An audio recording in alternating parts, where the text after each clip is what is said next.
اللہم صلی وسلم علی نبینا محمد۔ بسم اللہ الرحمن الرحیم۔ السلام علیکم ورحمۃ اللہ وبرکاتہ۔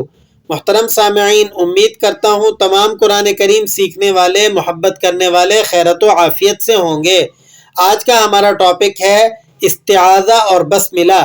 جب ہم قرآن کریم کی تلاوت کرتے ہیں تو کب ہم نے استعاذہ کو پڑھنا ہے اور کب ہم نے بسملہ سے تلاوت کو کرنا ہے۔ آج کی اس ویڈیو میں ہم نے اس بات کو تفصیل سے سیکھنا ہے۔ یاد رکھیں، سب سے پہلے آپ اس بات کو جان لیں کہ استعاذہ اور بسملہ کہتے کس کو ہیں۔ استعاذہ کے معنی ہوتے ہیں پناہ مانگنا، حفاظت میں آ جانا۔ اگر آپ اس کی عملی تفصیل کریں گے تو آپ یوں سمجھ لیں فَإِذَا قَرَأْتَ الْقُرْآنَ فَاسْتَعِذْ بِاللَّهِ مِنَ الشَّيْطَانِ الرَّجِيمِ کہ قرآن کریم کے بارے میں اللہ رب العزت کا ارشاد ہے کہ تلاوت کرنے لگو تو اعوذ باللہ من الشیطان الرجیم پڑھ لو۔ اس کو استعاذہ کہا جاتا ہے۔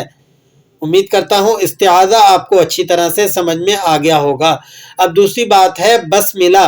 یاد رکھیں بسملہ کے معنی ہوتے ہیں شروع کرنا، اور اشارہ ہے اللہ رب العزت کی بابرکت ذات گرامی کی طرف کہ آپ تلاوت شروع کرنے لگے ہیں تو کس کے بابرکت نام سے شروع کریں؟ بسم اللہ الرحمن الرحیم، اللہ رب العزت کے بابرکت نام سے شروع کر لیں۔ تو یہ ہے تفصیل کس کی؟ استعاذہ اور بسملہ کی۔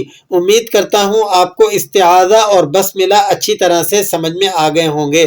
آپ کی آسانی کے لیے یوں بتلا دوں، جس طرح بچپن میں ہی ہم میں سے اکثر کو بتلا دیا جاتا ہے کہ تعوذ کہتے ہیں اعوذ باللہ کو، اور بسم اللہ الرحمن الرحیم کو تسمیہ کہا جاتا ہے۔ یہ بات سمجھ میں آ گئی۔ اب چلتے ہیں اس بات کی طرف کہ کب ہم نے تعوذ کو پڑھنا ہے، اسی طرح کب ہم نے تسمیہ کو پڑھنا ہے اور کب ہم نے اس کو نہیں پڑھنا ہے۔ تو جب آپ قرآن کریم کی تلاوت کرنے لگیں تو 3 حالتوں سے خالی نہیں ہوگی۔ تلاوت قرآن کریم کا آغاز 3 حالتوں سے، 3 کنڈیشنوں سے خالی نہیں ہوگا۔ چلتے ہیں سب سے پہلی حالت کی طرف۔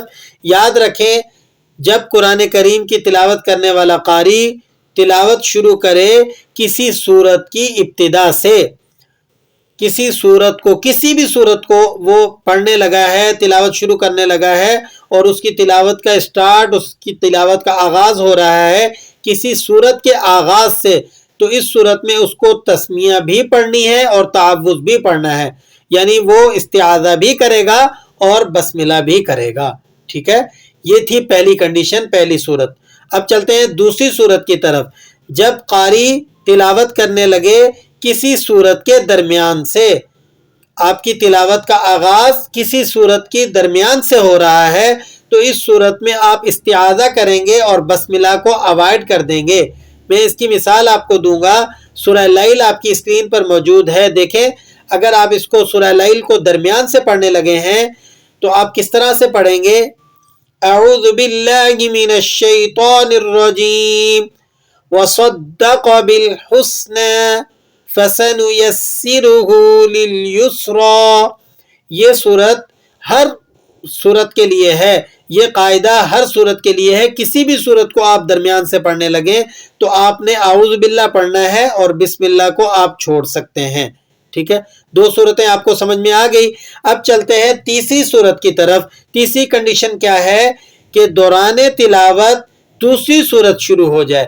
آپ پیچھے سے تلاوت کرتے آ رہے ہیں، کنٹینیو ہے آپ کی تلاوت، اب آپ کی تلاوت کرتے کرتے ایک صورت مکمل ہو گئی اور اب دوسری صورت آپ شروع کرنے لگے ہیں، تو اس صورت میں قاعدہ یہ ہے کہ آپ استعاذہ نہیں کریں گے، صرف بسملہ کریں گے، یعنی تعوذ کو اوائڈ کر دیں اور بسم اللہ الرحمن الرحیم پڑھ لیں۔ ٹھیک ہے، اس کی مثال میں آپ کو دوں گا، دیکھیں آپ کی اسکرین پر موجود ہے سورہ قریش، آپ مکمل کرنے لگے ہیں۔ الذی اطعمہم من جوع وآمنہم من خوف بسم اللہ الرحمن الرحیم ارأیت الذی یکذب بالدین۔ تو دیکھیں سورہ قریش آپ نے مکمل کی، ایک سورت کی تلاوت آپ مکمل کر چکے، تو آپ نے بیچ میں آپ نے صرف بسم اللہ کیا، یعنی آپ نے تسمیہ پڑھی اور دوسری سورت کی ابتدا کر لی۔ ٹھیک ہے، یہ تینوں صورتیں آپ کو سمجھ میں آ گئی۔ اب تھوڑی سی تفصیل سن لیں اس تیسری صورت کے بارے میں۔ تیسری کنڈیشن میں تھوڑی سی تفصیل یہ ہے کہ دوران تلاوت جو آپ کی صورت شروع ہو رہی ہے وہ سورہ توبہ کے علاوہ ہو۔ اگر سورہ توبہ دوسری شروع ہونے والی صورت سورہ توبہ ہو تو سورہ توبہ کی ریگولیشنز اور اس کے لیے جو قواعد و ضوابط ہیں وہ ذرا ڈیفرنٹ ہیں۔ اس کے لیے میں نے الگ سے مستقل ویڈیو بنا کر اپنے چینل پر اپلوڈ کی ہوئی ہے۔ میں آپ کو وہاں درخواست کروں گا کہ آپ اس ویڈیو کو دیکھ لیں تاکہ آپ کو سورہ توبہ کو شروع کرتے وقت آپ نے کب بسم اللہ کو پڑھنا ہے اور کب آپ نے بسم اللہ کو نہیں پڑھنا، یہ تمام تفصیلات وہاں آپ کو دیکھنے کو مل جائیں گی۔ اگر آپ کو آج کی ویڈیو اچھی طرح سے سمجھ میں آ گئی ہو تو دعاؤں میں یاد رکھیں۔ السلام علیکم۔